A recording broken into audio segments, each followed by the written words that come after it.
Hi and welcome to Vlog 2. Vlog 2 is looking at skills and capacities within a speed drill and an agility drill.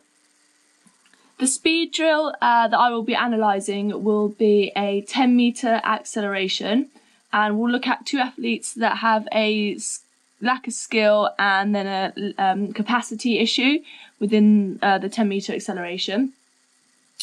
So the first athlete is looking at skill, a bit about the athlete to begin with. So she is a under-18s hockey player, plays for international, so England, and also first team at Cranleigh School.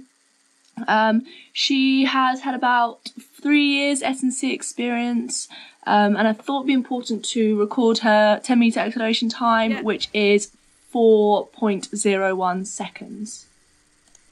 So firstly, I'm just going to show a slowed down video of her accelerating at 10 metres.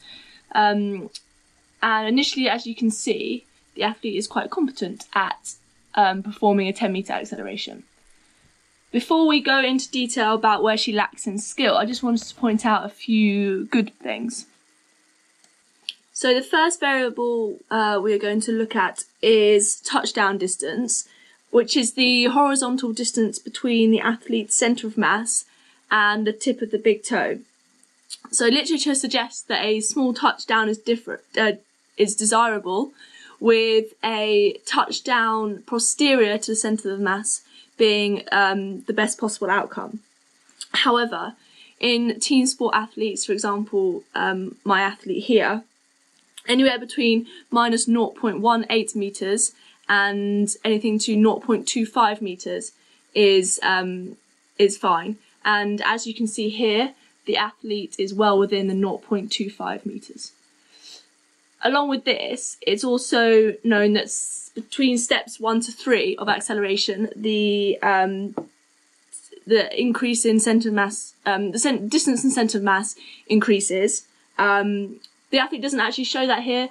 It sort of decreases and then increases again, but it's still within that 0.25 metres. So that's a positive with her acceleration. I just wanted to point out that actually literature has suggested that when your touchdown distance is posterior to your centre of mass, that it reduces the braking forces, but this isn't actually completely conclusive, but there's quite good evidence showing this. So the next variable we're looking at is this forward lean during acceleration. And as you can see on this next slide, it's demonstrated by the angle that the centre of mass is during the first few steps of acceleration. Literature says that a more forward lean can direct force more horizontally, creating a greater speed during acceleration. And the athlete here is presenting good angles that are within the angles that literature has stated as desirable angles throughout acceleration. So that 45 degrees, 36 degrees and 38 degrees is fine.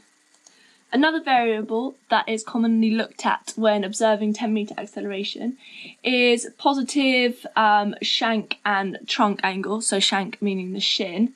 And it also kind of says that they need to be similar.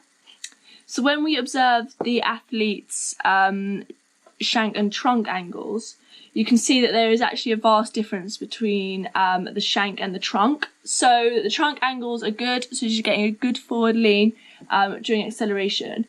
But you can see when her left leg is planted that her shank angles are better than when she plants her right leg. And even in the fourth step, it is down to 4 degrees compared to the trunk angle, which is at 38 degrees. So the reason for this, I believe, is coming on to the next slide, which is where she lacks skill in her 10-metre acceleration. So I believe that the shank angles are due to the foot positioning when she lands. So as you can see, in her first step, that's fine, she's landing on sort of the back of the ball of her foot, but as she continues to step, the foot becomes flatter, and even by the fourth step, she lands heel first, which during acceleration is not desirable at all. So this is something where the athlete lacks skill and something that she needs to work on. To improve where she needs to push up off from, so the back of the ball of the foot during acceleration, I've just chosen a couple of exercises that promote this, so a wall march and a prowler push, really driving forward, pushing off the back of the ball of the foot, which should help her improve this. The next athlete is looking at a capacity issue during 10-metre acceleration. Similarly to the previous athlete, she has the same level of hockey and similar experience with a slightly shorter 10-metre acceleration time. As you can see, from the side view of acceleration, there's not much you can see here, but when you're looking at the back view, you can see that the athlete has a lot of hip shift and rotation around the trunk and hips, causing her knee to come in. And this is further demonstrated when she does a wall march. You can see here that there's a lot of lack of control during each march, and a lot of lateral shift, hip shift, with rotation, and you can see that her knee comes in. This is due to a lack of lumbo-pelvic control, and this is further demonstrated by the drill below with the bear walk, carrying the pole along her back. You can see that there is a lot of movement across the pole, and with someone who has good lumbo-pelvic stability, this would be limited. In order to improve sort of lumbo-pelvic control, it can do sort of exercises such as Supermans and shoulder taps, and improve core strength as well. And hopefully this would minimise her shifting and rotation during her 10-metre acceleration.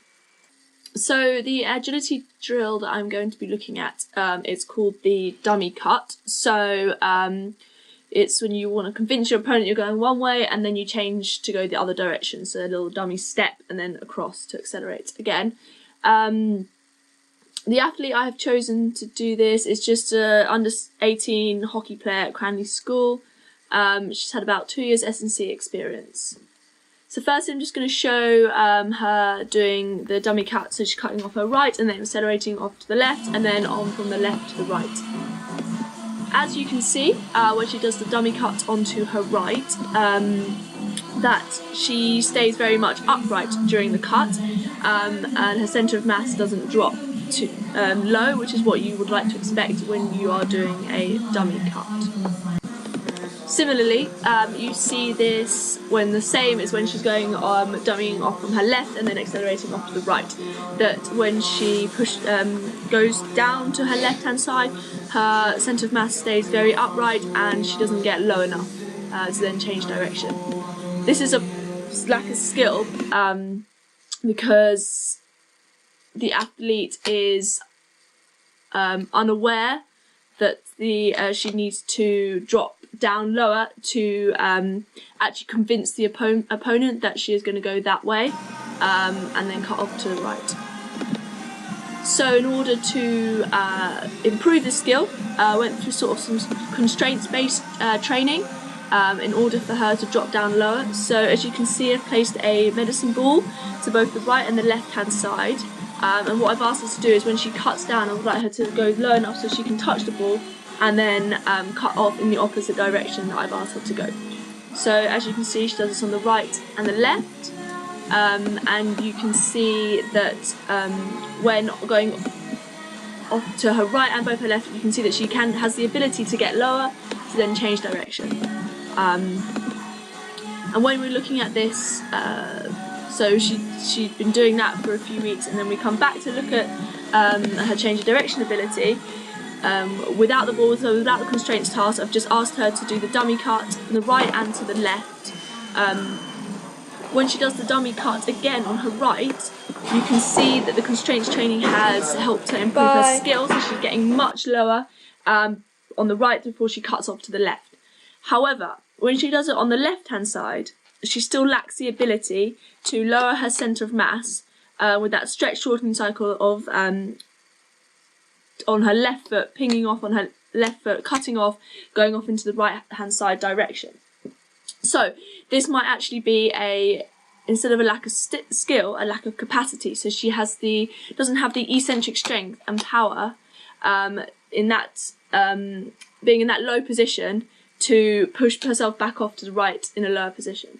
So so therefore we just need the athlete to improve her eccentric strength and then her eccentric sort of power rate of force development through exercises such as a 2 up, 1 down leg press, as you can see here, and then a drop jump as well.